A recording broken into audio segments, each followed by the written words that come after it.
યુવાન ટ્રસ્ટ દ્વારા વડોદરાના સાંસદ ડોક્ટર હેમાંગ જોશીના માર્ગદર્શન હેઠળ અંત્યોદય CSR સમિટ 2025નું આયોજન કરવામાં આવ્યું છે। આજરોજ આયોજિત કરવામાં આવેલ આ સમિટમાં અનેક કોર્પોરેટ્સ, નીતિ નિર્માતાઓ, ગ્રાસરૂટ સંસ્થાઓ અને વિકાસ નિષ્ણાંતો દ્વારા આરોગ્ય, શિક્ષણ અને ગ્રામ વિકાસ જેવા ક્ષેત્રોમાં ચર્ચા વિચારણા કરવામાં આવશે।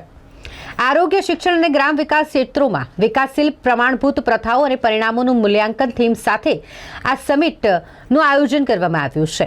જ્ઞાન વહેંચણી, સહયોગ અને અસરકારક વિકાસ માટેની વ્યૂહરચનાઓ વિકસાવવા માટે એક મજબૂત મંચ આ સમિટ થકી પૂરો પાડવામાં આવશે।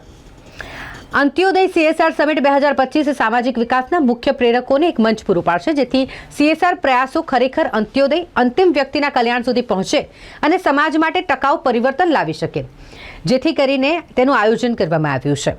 આ સમિટમાં 60થી વધારે કોર્પોરેટ કંપનીઓ ભાગ લઈ વિવિધ ક્ષેત્રોમાં રોકાણ કરશે, જેમાં શ્રી વલ્લભ કુલભૂષણ વૈષ્ણવાચાર્ય, પૂજ્યપાદ ગોસ્વામી 108 શ્રી વ્રજરાજકુમાર મહોદય શ્રી, ગુજરાત વિધાનસભાના દંડક બાલકૃષ્ણ શુક્લ, વડોદરા શહેર ભાજપ અધ્યક્ષ ડોક્ટર વિજય શાહ, વડોદરાના મેયર પિંકીબેન સોની, પાબીબેન રબારી, અકોટાના ધારાસભ્ય ચૈતન્ય દેસાઈ, માંજલપુરના ધારાસભ્ય યોગેશ પટેલ, વડોદરા નગર પ્રાથમિક શિક્ષણ સમિતિના ચેરમેન નીતિશ દેસાઈ ઉપસ્થિત રહ્યા હતા। હેમરેજ થઈ જાય, સંતોના આચાર્ય એક જગ્યાએ અટકી જાય તો ઉપાધિ થઈ જાય, અને આમ પણ અધિકારીઓમાં પણ તમે જો પ્રમોશન આપીને ફરતા જ રાખીએ, બધા અટકી જાય તો ઉપાધિ થાય। આ બધું વહેતું સારું, આ વહેતા રહે તો એમાં શુદ્ધતા રહે, વાયુ પણ વહેતું સારું, એમાં શુદ્ધતા રહે, એટલે બધા લક્ષ્મીને વહેતી રાખજો। વહેતી લક્ષ્મી એ પવિત્ર ને શુદ્ધ લક્ષ્મી છે। આइए और कुछ न कहते हुए મહેમાન ભાઈને આ પ્રસંગે હું ખૂબ ખૂબ મારા અંતરના અભિનંદન આપું છું, અમારી શુભેચ્છા આપું છું, અને આ સમિટ આ રીતે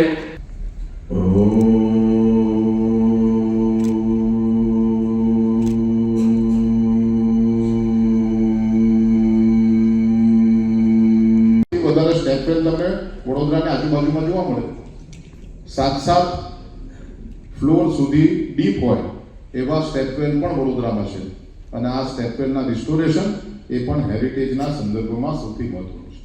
200, 300, 400, 500 વર્ષ જૂના સ્થાપત્યો જો જોવા મળે તો વડોદરા શહેરમાં જોવા મળે છે, ત્યારે આની જાળવણી એ પણ CSRના માધ્યમથી થાય। અને જ્યારે CSR આપવામાં આવે છે ત્યારે ઘણી બધી વખત એવું જોવા મળે છે કે CSRનો ઉપયોગ થયા પછી ખરેખર CSR જેના માટે વપરાય છે તેનો ઉપયોગ થતો નથી।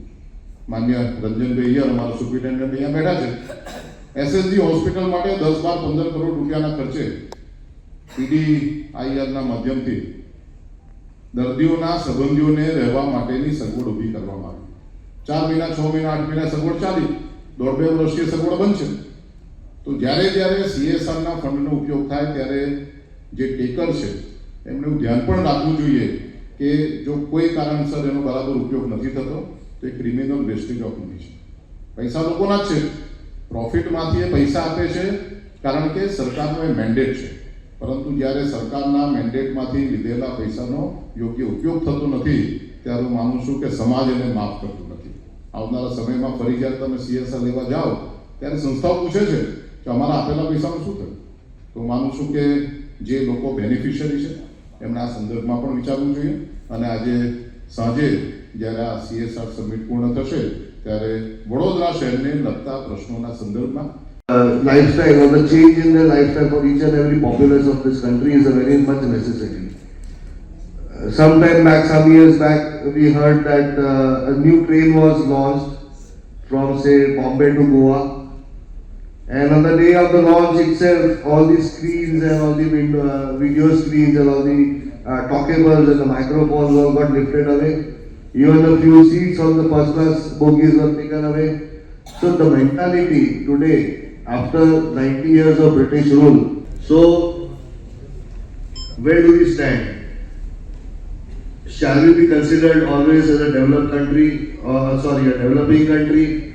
Shall we not ever be considered as a developed country? So to bring or change the face of the population, at the same time the quality and the level of what the living. Vallabha દેશકી જય। આજે સૌ પ્રથમ તો હું માફી માંગુ છું કે થોડું આપણે લેટ શરૂ કર્યું, પરંતુ એની વચ્ચેના જે સેશન્સ હતા એ પણ એનલાઇટનિંગ હતા, એટલે આપ સૌને ગમ્યા છે। નરેન્દ્રભાઈ મોદીજી હંમેશા ક્યારે પોતાની વિકાસની પરિયોજના હોય એને પણ સેચ્યુરેશન લેવલ સુધી પહોંચાડવા માટેના પ્રયત્નો માટે અમને સૌને માર્ગદર્શન આપતા હોય છે. કોઈ પણ યોજનાને એના સેચ્યુરેશન સુધી પહોંચાડો, અંતિમ પંક્તિમાં ઉભેલો વ્યક્તિ પણ એ યોજનાનો લાભાર્થી બને એ માટેના પ્રયાસો આપણે કઈ રીતે કરીએ એ માટે હંમેશા એમનું માર્ગદર્શન અમને મળતું રહેતું હોય છે. માનનીય મુખ્યમંત્રી શ્રીમાન ભૂપેન્દ્રભાઈ પટેલજી પણ હંમેશા સરકારી યોજનાનો મહત્તમ લાભ લોકોને થાય એ માટેના હંમેશા અમને માર્ગદર્શન આપતા રહેતા હોય છે. ત્યારે ઘણીવાર CSR ની અંદર પણ હું પોતે CSR ના ફિલ્ડથી સંકળાયેલો, HR ના ફિલ્ડથી સંકળાયેલો, મેં 6 થી 7 વર્ષ એની અંદર કામ કરેલું અને અનુભવોથી મને એવું જાણવા મળ્યું, નગર પ્રાથમિક શિક્ષણ સમિતિના ઉપાધ્યક્ષ તરીકે પણ જે અનુભવો મને મળ્યા એમાં મને ખબર પડી કે ઘણીવાર CSR એ ખૂબ જ સબ્જેક્ટિવ પણ ખૂબ પ્રચલિત પોતાની સેવા અને યુવાનોના ડેવલપમેન્ટ માટે પોતે વિશ્વભરમાં થયા છે એવા મારા ગુરુ આદરણીય વ્રજરાજ કુમારજી મહોદયશ્રીને હું વંદન કરું છું. આજે વડોદરા મહાનગર ખાતે અંત્યોદય CSR સમિટનું ઉદ્ઘાટન કરવામાં આવ્યું છે. આ CSR સમિટનો ઉદ્દેશ્ય એ તમામ કોર્પોરેટ્સ અને બેનિફિશિયરીઝ જે આરોગ્ય ક્ષેત્ર અને શિક્ષણ ક્ષેત્રના એવા જે લાભાર્થીઓ છે એમને એક એવું સામૂહિક પ્લેટફોર્મ મળે કે જ્યાં જરૂરિયાત છે ત્યાં એમના નીડ અસેસમેન્ટ પ્રમાણેનું ત્યાં કાર્ય થાય એ માટેના એક આ પહેલો પ્રયોગ પહેલા વર્ષ દરમિયાન કરવામાં આવ્યો છે.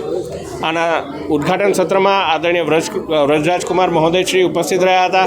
સાથે વિધાનસભાના મુખ્ય દંડક આદરણીય બાલકૃષ્ણ શુક્લજી, શહેર અધ્યક્ષ ડૉક્ટર વિજયભાઈ શાહ, આપણા ધારાસભ્ય શ્રીમાન ચૈતન્યભાઈ દેસાઈ, સાથે સમારોપ સત્રની અંદર કે જ્યારે તમામ મોટી જાહેરાતો કરવામાં આવશે ત્યારે માનનીય મેયરશ્રી પણ ઉપસ્થિત રહેવાના છે, તમામ બીજા ધારાસભ્યશ્રીઓ પણ ઉપસ્થિત રહેવાના છે અને વધારેમાં વધારે લાભાર્થીઓને સમાન પ્રમાણમાં CSRનું રિસોર્સ મળી શકે અને તમામનું સારો એવો ઉદય થાય. આ અંત્યોદયની વિચારધારા જે ભારતીય જનતા પાર્ટીની વિચારધારા છે એ પ્રમાણેની આ સમિટનું આજે આયોજન કરવામાં આવ્યું છે. જે વડોદરા શહેરના અંદર પ્રથમવાર વડોદરા શહેરના લોકલાડીલા લોકપ્રિય સાંસદ ડૉક્ટર હેમાંગભાઈના નેતૃત્વમાં યુવાનમના તત્વાવધાનમાં CSR